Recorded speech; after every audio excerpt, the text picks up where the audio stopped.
Hi everyone, welcome to Think Up. And so today we were going to have a conversation about whether there should be a test for people who want to become parents. And so as it's just me, I thought that I would give you my view. Anyway, for what it's worth, I'm aware that it's quite a sensitive topic and it's not for everyone wanting to discuss.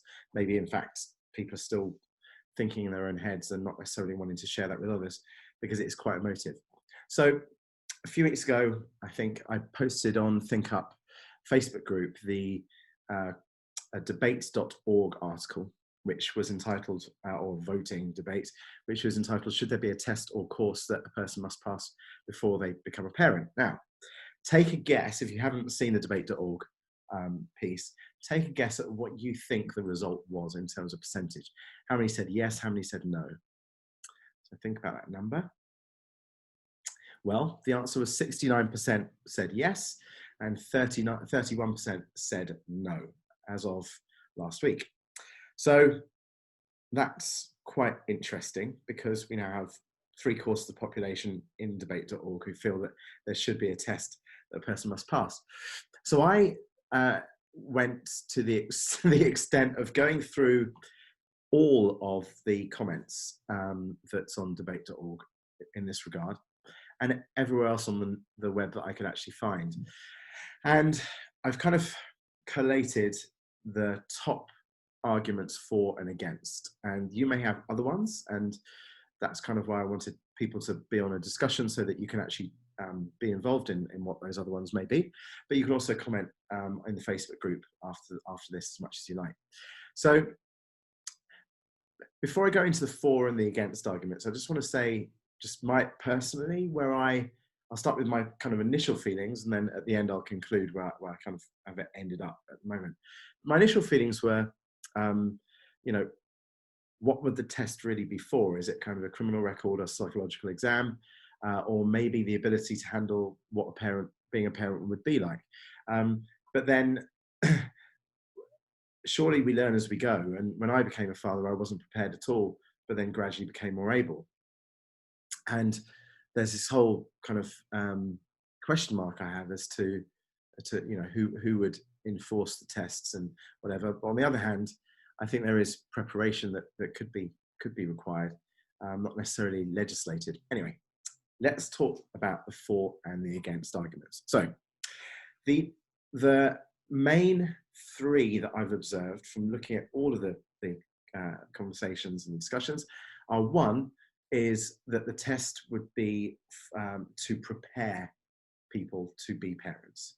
It's for people to see that they are underprepared, and then the test could provide evidence that that underpreparation needs to be addressed. The second is being unwell or unfit. That can be from a psychological, or social level, or any other version, biological level. This is kind of like the second themologies of arguments for a test. The third is that the population is already too high in this argumentation, and that we don't actually need to have more babies. There's already enough drain on natural resources and other things, overcrowding and stuff. So they're the three main arguments, and that's not saying that that's what I think. That's from the online conversations. That tends to be where they're landing. The main arguments against, despite the fact that they're in debate.org, which is just one platform, I'm not saying that that's what the population thinks. God forbid we take one vote as what the people really think. The main arguments against are seemingly louder. They're written in more pertinent tone, but they tend to base on these themes. The first one is that it's against natural, human, or civil rights. There's kind of like, how could you stop the way that evolution works at its core by reproduction? How could anyone or anything stop that and take that away? That links very neatly to the second argumentation structure that's used against, which is eugenics. And eugenics is the philosophy and social movement that argues that it is possible to improve the human race and society by encouraging reproduction by people or populations with desirable traits. Now, that's known as positive eugenics. and discouraging reproduction by people with undesirable qualities, which is termed as negative eugenics. Now, it won't be massively surprising that there is also a term of Nazi eugenics and Nazism eugenics, and that then very quickly in all of these conversations against the need for a test to be a parent leads to the mention of Hitler.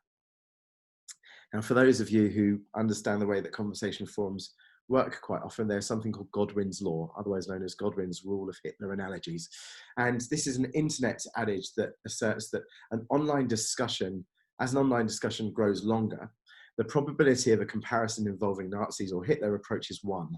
That is, if an online discussion, regardless of topic or scope, goes on long enough, sooner or later, someone will compare someone or something to Adolf Hitler or his deeds. And at that point, as Godwin stated, the discussion effectively often ends. So there is the eugenics argument. So there's the civil rights argument, the human rights, natural rights. Then there's the eugenics argument, which is kind of where the Godwin's Law part comes in. And that brings us on to the final argumentation theme that I've observed, which is who decides. And the kind of the who decides part is linked to kind of a sister of who decides, which is how would that entity that decides enforce this? How is it enforceable, really? Bearing in mind the way that we are physically structured, how would that be enforced? Aha, we have someone just joining. Hi, Andy. Hey, Andy, how you doing? There's a mute button on your screen somewhere. You're on mute at the moment. And we're recording because it started 18 minutes ago. I love Andy. For those of you who don't know Andy, Andy's the bass, absolutely unbelievable bass player. Probably my favorite bass player. Him and Joe Dart from Wolfpack are probably my 2 favorite bass players in the world. So maybe Andy joined because he wanted to listen as opposed to speak. In which case, let me continue with my my points I was making. Is that the unenforceability seen by those who are arguing against this is a key point alongside who decides. And so to summarize, the arguments for are for because people could well be unprepared, they may be unwell, the population's already too high. The arguments against tend to be themed around it's against natural human civil rights. It provides eugenics an open forum, and that's where Godwin's Law comes in. And then also it's the argument structure of who decides and how it be enforced. My view is that what we need is wider education about being a parent for people who want to be one, or even for those who don't. When before I became a parent, there was no preparation school or classes that I went to. We didn't go to the NCT classes, the antenatal classes. To be honest, maybe that would have added some clarity. But in fact, the things that are less prepared for are the profound differences in what you prioritize. Hey, Andy, are you on now? Yeah. Oh, hey, man. I'm just doing a monologue to screen. So is there a video there, or we're going to just go dark? No, I don't have it on at the moment now.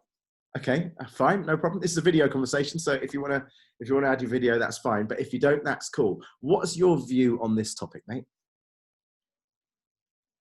I think you were covering some of that stuff quite well, actually. There he is. Yeah. It sounds like you've gone through a fair number of the pro and con bits and pieces. You were actually just getting to the bit I was interested in, which was what your take on this was now that you're actually a parent. And good, yeah. I mean, and now knowing what I know now, firstly, if I was told that I had to take a test before I became a parent, I would have failed most tests. So, in fact, in life, I generally fail tests anyway. But I was absolutely not in any way fit to be a parent. Certainly not financially stable in the eyes of who would think that you need to be. I don't think I was necessarily healthy. I was 45 kilos heavier than I am now. I'm morbidly obese. I didn't really have very many job prospects. We had no place to live, really. And so we had no experience of, yeah. So I mean, there's no test other than maybe an IQ test that we would have, that I would have passed or she would have passed. And so, but then we learned as we grew. But what we could have done with was an extremely detailed yet very simple to understand set of education programs that would have been attractive enough for us to bother listening to, because when you're that age, we had kids young, we thought we knew everything.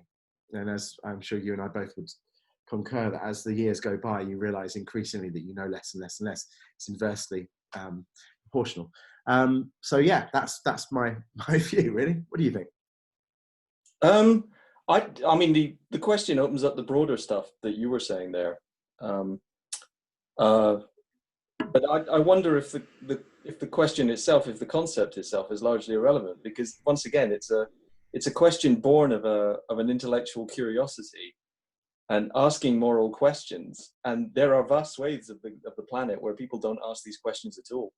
They've got better things to think about, like how the hell am I going to actually manage to keep this thing on an even keel?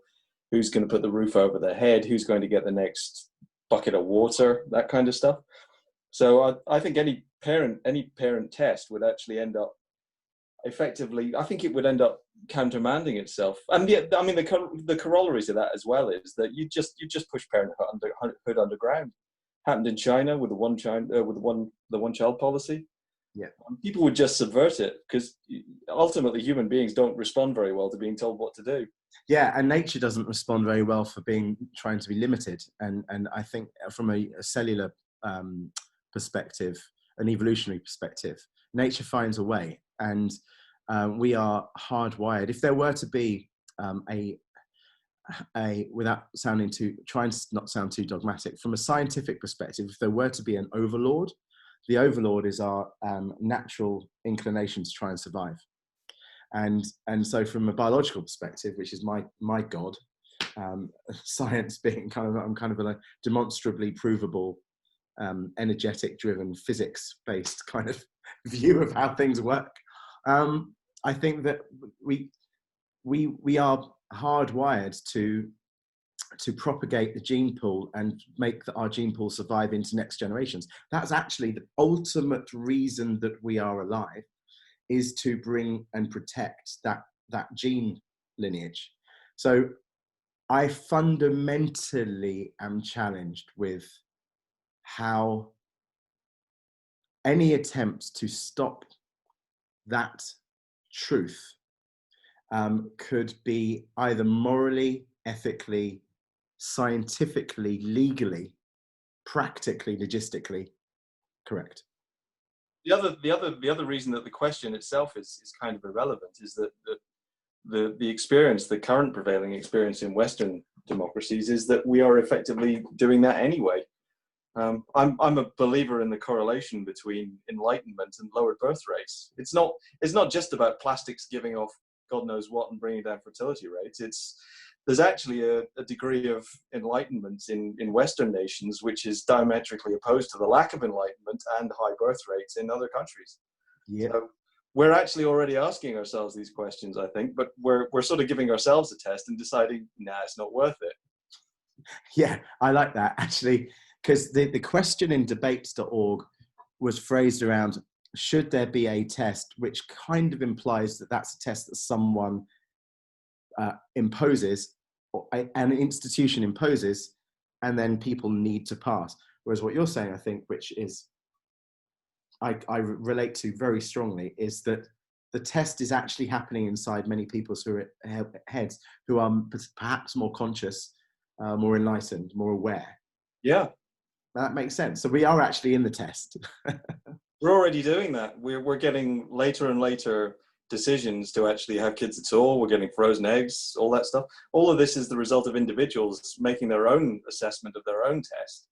And I mean, most of the time it's, am I ready? Is there other stuff I need to do? So there's a larger question that people are asking themselves and putting it off.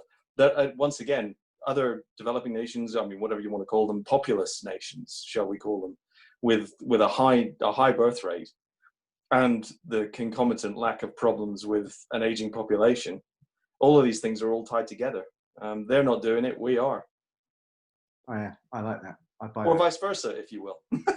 Yeah, yeah, it works both ways. So have you got kids? No.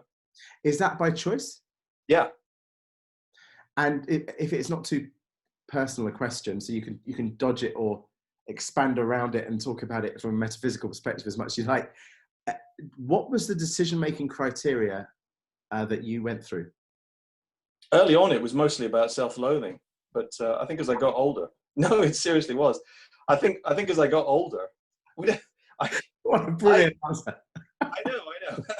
I I didn't have any kind of bad childhood, but I didn't have a particularly interesting childhood, and it didn't have many people in it apart from my family, which is it's a fairly tight family. That's all pretty good. The relationships I have with my family are good, but I didn't have friends, and we moved around a lot. So to be honest, my childhood was pretty lonely.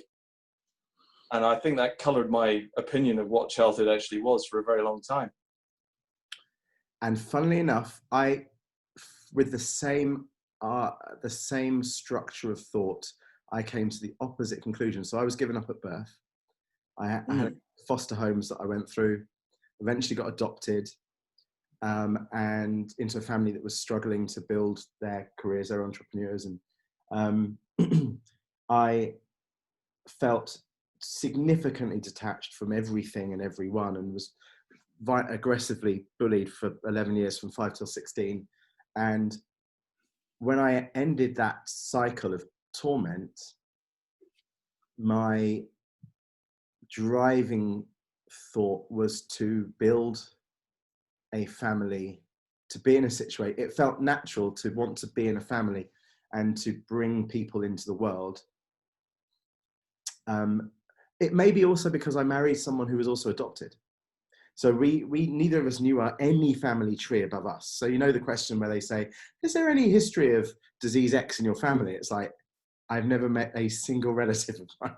But so when her and I got together, we decided that we were the top of the family tree from that moment onwards. The simple kind of, the most simple family tree of all, just two people that would be visible. And so it kind of felt that we wanted to, but I'm massively, hugely in love with my kids. And I think my ex-wife has done to her best abilities what she could do to help co-parent in that way. And if I lived again, I wouldn't actually change anything, despite the fact that when Megan came along, our daughter,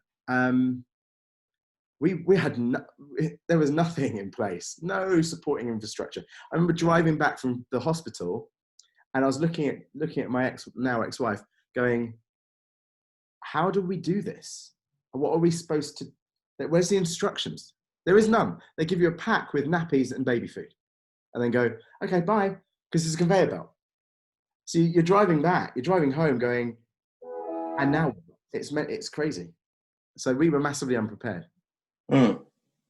Do you wish that you had kids? No, actually. I'm not certain that they're a very good idea in Western countries, apart from being as further instruments in the machine that creates more people and more growth and more of the rest of it. I mean, the modern zeitgeist is that there are too many of us on the planet, and every ecology system that we have is going to collapse as a result, which is the ultimate endpoint. We dance around the head with a pin and talk about CO2 and plastics and all this sort of jazz, but nobody actually says, yeah, there's about 6 billion too many of us on the planet. Yeah.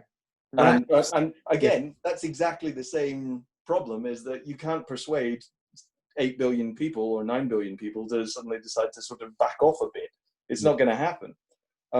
But like I say, Western nations are doing or rather, I don't know if it's as true in America as it is in the UK. I know that we've got real problems, and Japan too. Japan have got massive problems that way, and they're actually having a bit of a national conversation about it, which is interesting. I've seen more stories about that recently. Yeah, I think I've mentioned a few times actually on Think Up calls that we have a death rate problem. We don't have a birth rate problem. We have a death rate problem, and the exponential growth of the population. If you look at the charts, even the non-tinfoil hat charts, not the conspiracy theorist charts, not not those kind of charts, but if you look at the scientific charts of natural resource strain and population growth, and scale it over the next 30 years, you end in a situation which is significantly bleak. It's probably the reason, well, one of the reasons why I had a vasectomy, but also why whilst I adore my kids and I'm the most happy in the world that they're on the planet, I'm not a proponent of mass population. From a theoretical perspective, the charts don't lie. There's no way of fixing a spreadsheet where you exponentially grow a population in one row, and then you have the natural resource strain on another row, and then you create a delta chart and you see there's no way of mathematically fixing the numbers. No, absolutely. There's no way around it. So we're just dancing on the head of a pin at the minute. I don't know if what you might call the enlightened nations, that's a shorthand for, old colonial nations that have been through industrial revolution and technological revolution and the rest of the phases that go along with an emerging society. And China's getting towards, the big technological explosion. They've managed to tame the finance side of things, and they've done the industrial side. And they're kind of being the new they're being the new industrial base for the planet. I don't know if there's a way of ever suggesting to people that overpopulation is the real problem, which wouldn't just immediately get shut down. I agree with you. Now, Martin Gordon has just joined. I'm being 33 minutes late to a conversation is something that I would forgive only people like you two on the call. Martin, you're a lovely chap, and thanks for eventually joining. Unless my time is wrong, but thanks. Appreciate it. Sorry, I wanted to join this meeting earlier, but I ended up having a phone call with a client at about 10:15, and it was. It's that whole work thing. Why do people gets in the way? Work. I don't know. I meant to ask you about that. I wanted to know what the hell you did. The reason I was 15 minutes late was because I was actually working. Well, I don't do anything, so never late. Although, when my book went Amazon #1 and Sunday Times bestseller, I was able to tell my mum that I'm actually an author. So it helped because I had no argument up until that point. There was nothing. So, Martin, where we got to there's a whole load of content for the people who are now watching this video. I'm not going to repeat, but in really super simple terms, I had went and analysed the fors and against across the web. And it turns out the main four, having a test for people being a parent, the main four arguments are that it would enable people who are either unwell or unprepared or unfit in any way, shape or form, to be identified and therefore be either helped or whatever else people think from that. And then the other four argument for there being a test is that there are too many people in the world anyway, and anyway that's kind of the shape and form of that.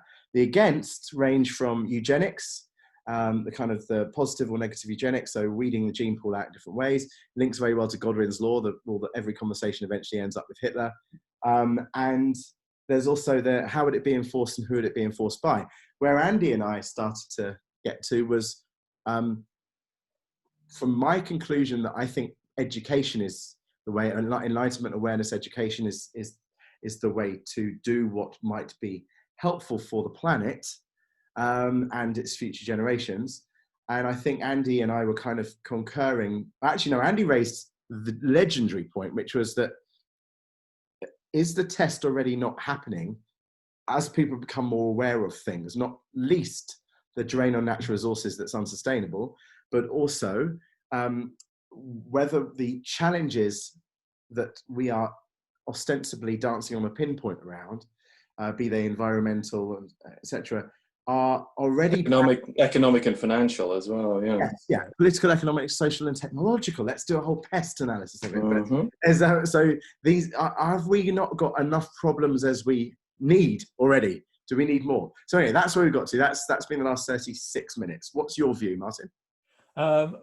My initial thought would have been surrounding where does free will sit within all of this. But I'm similar to you in terms of I think education is absolutely key to all of this.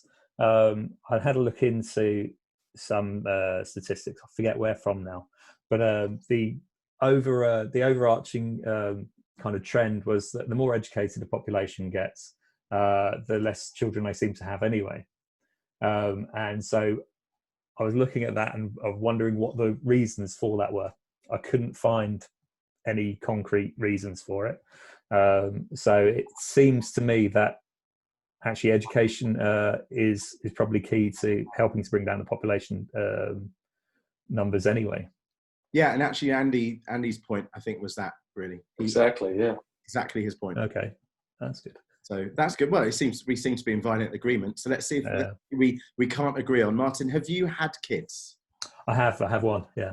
And do you feel that there was any rationale beforehand that went through your heads around, should we have a child? Is that the right, responsible thing to do? Are we ready? Are we prepared?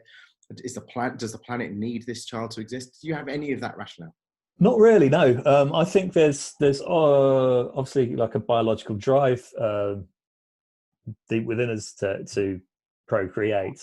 So whether that goes for or against my my idea of whether free will comes into this at all is another point. But yeah, I think that is probably the driving factor for having children for me. Before I had children, was that I just felt a drive to do it. But would you have another? No, not now. No, I think one was, it kind of sated that need, I suppose. Yeah, that's fair. I must have, my ex-wife and I, when we had two, one of each, and when we had one, there was this crazy phrase that I think is, I don't know whether it's a folklore or urban legend or just a cliche or whatever, but there's this phrase saying an only child is a lonely child. And because my ex-wife and I are both adopted, that resonated so strongly that when we had one child, we realized that, well, what we believed that an only child would be a lonely child. So that was kind of like, we can't have one. Yeah. And so that was our driver, was that, but we're growing up with a little sibling and I'll play together. And actually my son says now that he hated his sister up until about 3 years ago. Actually, the whole theory broke down in total. But, and also I know plenty of happy only children. So yeah. My child seems happy enough. So I guess the sort of rules of thumb like that don't always play out at all, really. But I could see that, perhaps being an only child could make you feel more insular, not being able to socialize as well. But there are other opportunities, and you can just build in those other opportunities, really. I agree. And so, Andy, over to you. Do you feel that there's let's be slightly more controversial as we get into the ending part of this chat. What should be done if there's something other than education and awareness enlightenment for the extraordinarily real problem of overpopulation? To be honest, I'm with Malthus. It's going to do it itself. We are sliding towards some form of health crisis, whether it's the gradual emergence of small pockets of Ebola in Africa, or untreatable infections in Western nations. People, the way that the US uses antibiotics on meat, all these things. We've got all this stuff. Out in sort of Africa, it's the absence of money that's the problem, and over here, and over in the US, it's the presence of money which is actually the problem. Because where people are living longer, because there's more money to plow into the way of actually making sure that people live longer. And we've got the money to create antibiotics that will wipe out certain strains, and then bacteria being what they are, they do a spectacular job of adapting themselves. So ultimately, it's almost, and global warming and mosquitoes. Hey, maybe we might end up with dengue fever in the southeast of England. Who knows? all this stuff is going to collaborate to make sure that we get some form of massive event happening. It might just be, I mean, we haven't had a real flu epidemic that's actually wiped out large numbers of people for ages. Plague still exists. Who knows? We haven't had a 4,000 kilometer wide meteor yet, and they're flying around us. One came pretty close relatively recently. We also we shouldn't be unaware of the fact that every second there's 100 lightning strikes that strike the Earth. So I mean, there's a lot of ways. And nature, Martin, before you joined, I was perhaps slightly too hyperbolic way. I was suggesting that, to Andy's point actually, that nature always finds a way anyway. And so that it's kind of water finds its own level without mixing metaphors here. We eventually end up with what nature wants to happen if we give nature an intellect. And I think if there is an intellect of nature, it's natural selection. And inside that natural selection as an intellect of nature, evolution is the byproduct. That's my view anyway. And actually, that's probably my religion if there were to be one. So it kind of goes in that way. And things like hope are demons to that, because you can close your eyes and tap your heels as much as you like, but I believe that nature finds its way. Yeah, to speak to that point, slightly against it in a way. Good. I was trying to be as provocative as possible. Yeah. I agree that nature generally does find a way, but evolution can hit dead ends, and perhaps reading like Homo Sapiens book by Yuval Harari. Yeah. Reading his book and kind of realizing that you don't have to go back that far to find other species of humanoids living alongside us or even predating us. Mm-hmm. Yet they're not here now. And why is that? Especially when Neanderthals were stronger than us, bigger than us, a relatively similar diet. How come we survived and they didn't? And so there are full stops on different areas or different species without going any further. And perhaps nature might find that way for us at some point. Maybe, and actually, I'm with you. And when I say nature finds its way, I don't mean that humans will exist. I mean that nature will, the natural energy of things finds its way.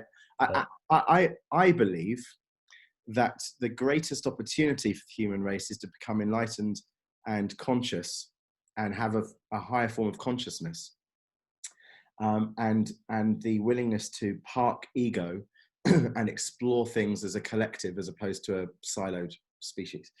I think the largest danger for the human race is that we remain centralized as fiefdoms, trying to climb up a ladder despite using the rungs as firewood to keep us warm.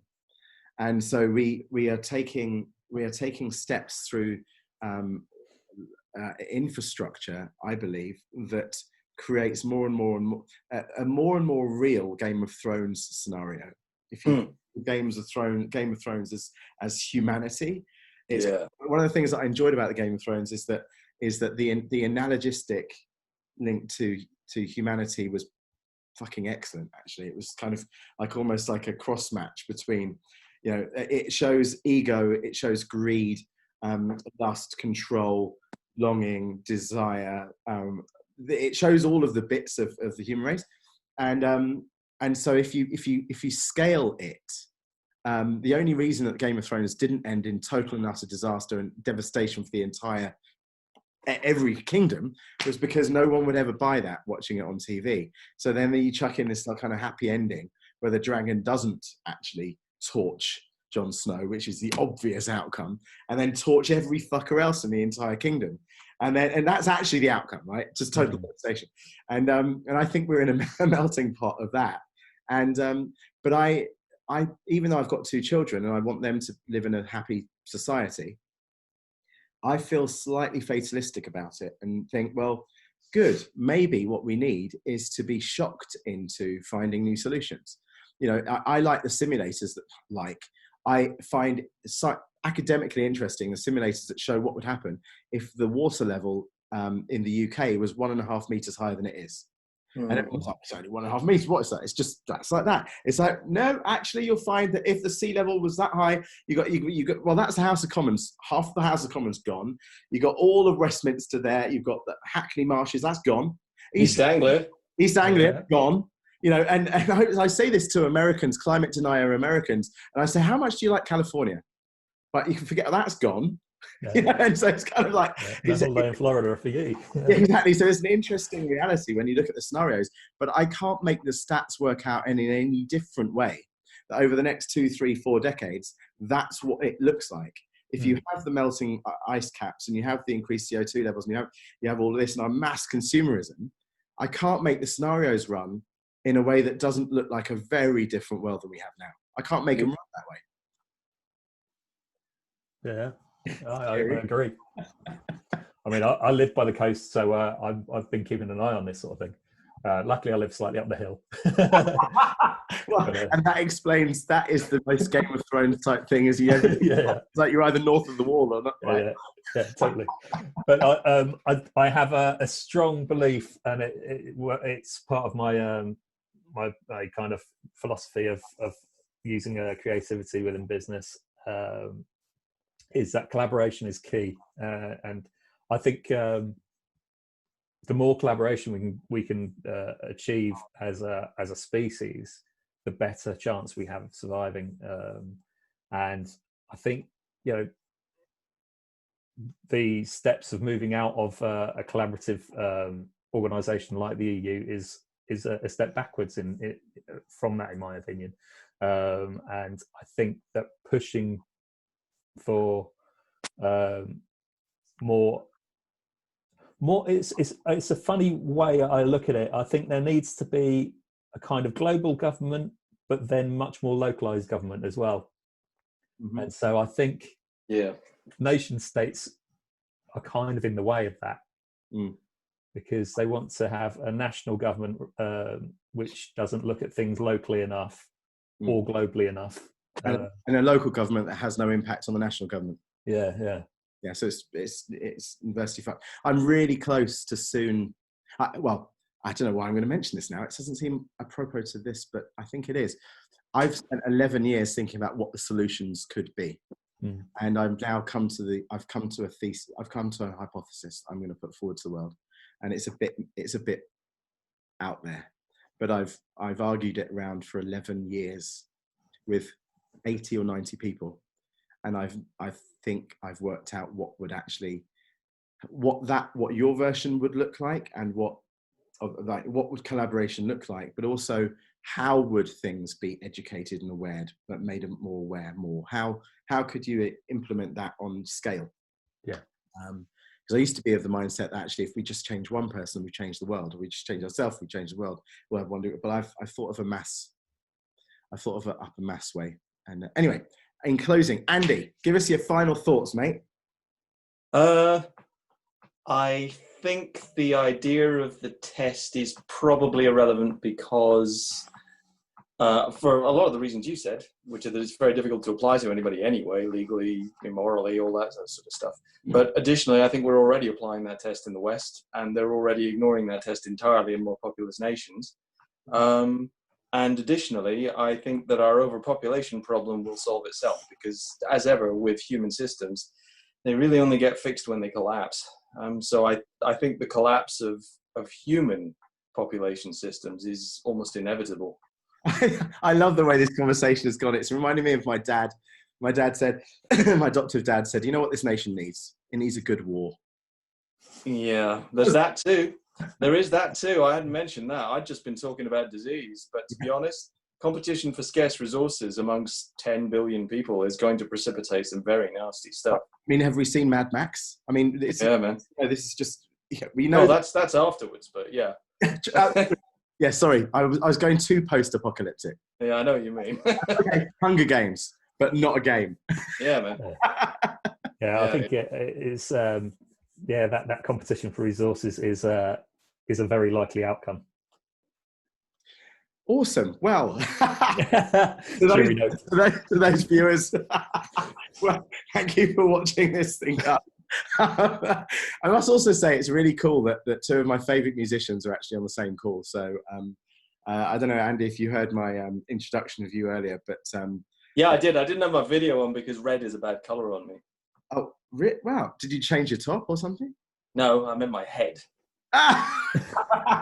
Genius. Well, and so Martin, so you know, Andy is my joint favourite bass player in the world against Joe Dart. So it's he won Joe Dart, and I'm massively into. And then underneath them go Pino Palladino and whatever, and maybe Pistorius. But I think that that Watt and Dart are my players. Andy Martin is a long-term musician with extreme creativity, but it goes way outside music. His play theories for work architecture, using creativity in business spaces is insane. And so, yeah, it's been a real honor to have these. You two are kind of the most creative people I've met. Well, thanks very much. Really, really awesome. Right, good. I shall leave you to it. Thank you so much for joining, and I'll publish this online and tag you in it. Okay, cool. Thanks very much. Apologies for being so late. That's all right. Thanks, dudes. Thanks very much. Thanks, guys. See you later.